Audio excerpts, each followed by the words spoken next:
Hello বন্ধুরা, সকলকে প্রতিযোগিতা ম্যাগনেট চ্যানেলে স্বাগত। আজকে আবারও একটি নতুন চাকরির বিজ্ঞপ্তি নিয়ে তোমাদের সামনে চলে এলাম। রাজ্যের ডিএম অফিস থেকে নতুন পদে রাজ্যের ভূমি ও ভূমি সংস্করণ দপ্তরে ডেটা এন্ট্রি অপারেটর পদে নিয়োগটি করা হচ্ছে। এখানে তোমাদের বেতন ভালো পরিমাণ রয়েছে। এখানে তোমাদের কোনো রকমের তোমাদের লিখিত পরীক্ষা দিতে কিন্তু হবে না, কেবলমাত্র কম্পিউটার টেস্ট ও ইন্টারভিউর মাধ্যমে এখানে নিয়োগটি করা হবে।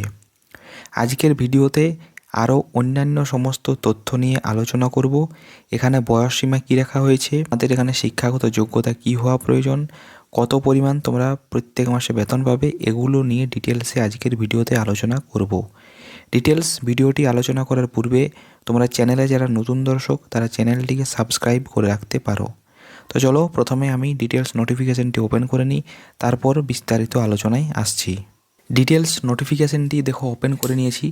প্রথমে দেখে নাও এখানে তোমাদের শিক্ষাগত যোগ্যতা কী চাওয়া হয়েছে।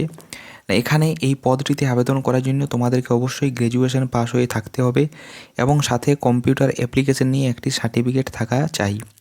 এবং অবশ্যই কম্পিউটার এই যে অ্যাপ্লিকেশান, সেখানে তোমাদের মাইক্রোসফট ওয়ার্ড, মাইক্রোসফট এক্সেল এবং বেসিক যে ইন্টারনেট নলেজ সম্পর্কে তোমাদের ধারণা থাকা চাই। এখানে দেখো 5টি পদে এই ডেটা এন্ট্রি অপারেটর নিয়োগ করা হচ্ছে, অর্থাৎ 5টি এখানে শূন্য পদ রয়েছে এবং প্রত্যেক মাসে এখানে তোমরা 13,000 টাকা করে বেতন পেয়ে যাবে। এখানে এরপরে দেখো জেনারেল কিছু ইনস্ট্রাকশন দেওয়া রয়েছে। এই যে তোমাদের নিয়োগটি করা হচ্ছে এটি টেম্পোরারি বেসিসে করা হচ্ছে এবং প্রথমে এটি 3 বছরের জন্য কন্ট্রাকচুয়ালি করা হবে, তারপর আবার রিনিউয়াল হবে। এরপরে দেখে নাও এখানে তোমাদেরকে সিলেকশন কীভাবে করা হবে।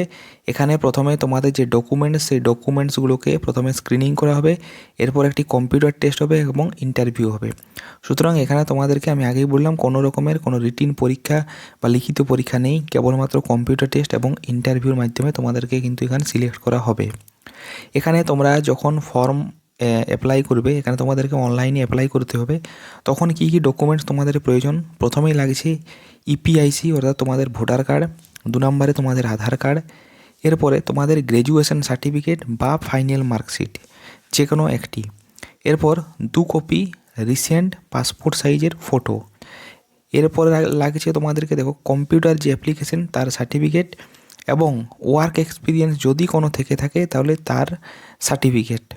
তোমরা এই পদটির জন্য যারা যারা আগ্রহী তারা অবশ্যই দেখো এখানে একটি ডিস্ট্রিক্টের ওয়েবসাইট দেওয়া রয়েছে jalpaiguri.gov.in। এই ওয়েবসাইটে গিয়ে 13ই ডিসেম্বরের মধ্যে এখানে তোমাদেরকে কিন্তু এই ফর্ম ফিল আপটি করতে হবে এবং এখানে তোমাদেরকে কিন্তু অবশ্যই অনলাইনে ফর্ম ফিল আপ করতে হবে। এখানে যে তোমাদের অনলাইনে ফর্ম ফিল আপের সময়সীমা কিন্তু খুবই কম রয়েছে, সুতরাং যারা ইচ্ছুক তারা খুবই তাড়াতাড়ি এখানে ফর্ম ফিল আপটি করে নাও।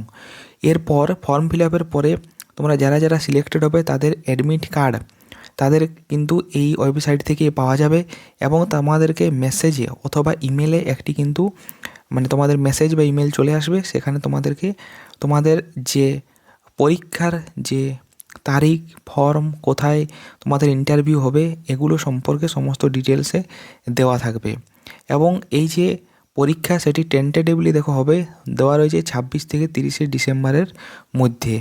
এরপর দেখে নাও যে এখানে তোমাদেরকে এই পদটিতে আবেদন করার জন্য যে ক্রাইটেরিয়াগুলো বলা রয়েছে সেগুলো কিন্তু ফর্ম ফিল আপের আগেই যেন সম্পূর্ণ হয়ে থাকে। আর এখানে তোমাদের যাদের বয়সসীমা 21 বছর থেকে 45 বছর বয়সের মধ্যে তারা এখানে আবেদন করতে পারো এবং অবশ্যই তোমাদেরকে জলপাইগুড়ি ডিস্ট্রিক্টের কিন্তু পার্মানেন্ট রেসিডেন্ট কিন্তু হতে হবে। তো আজকের ভিডিওতে এ পর্যন্তই। ভিডিওটি যদি ভালো লেগে থাকে তাহলে একটি লাইক করো, চ্যানেলে যদি নতুন দর্শক হয়ে থাকো চ্যানেলটিকে সাবস্ক্রাইব করে রাখতে পারো।